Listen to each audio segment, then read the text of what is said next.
Hey guys, welcome to my channel. তো আজকে আমার বান্ধবীর বার্থডে ছিল, তো তোমরা দেখতে পাবে আমার বান্ধবীকে। এই যে আমরা সকাল সকাল রেডি হয়ে নৈহাটি চলে যাচ্ছিলাম।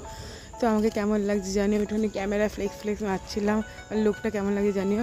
আর এই যে বার্থডে গার্ল, তো আমরা নৈহাটি গেছিলাম পুজো দিতে দুজন মিলে।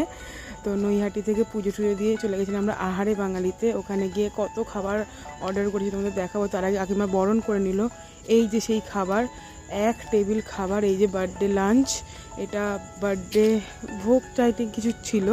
আর আমরা সবাই থালি নিয়েছিলাম, ও থালি নিয়েছিল, বার্থডে থালি নিয়েছিল। আর আমার দিদি চিকেন থালি নিয়েছিল। এই যে আমার বন্ধু মাহির, ও হচ্ছে যে মাটন থালি নিয়েছিল। তারপর কাকিমাও মাটন থালি নিয়েছিল। আর আমিও মাটন থালি নিয়েছিলাম, বিকজ আমার মাটন লাভার। তো এত কিছু খাওয়া দাওয়ার পর যে যার বাড়ি চলে গেছিলাম। তারপর সন্ধেবেলা আবার ওর বাড়ি গিয়ে কেক কেটে পায়েস খেয়ে, পায়েসের ক্লিপ নিতে ভুলে গেলাম, সরি। তো thanks for watching, please like, comment, share and subscribe.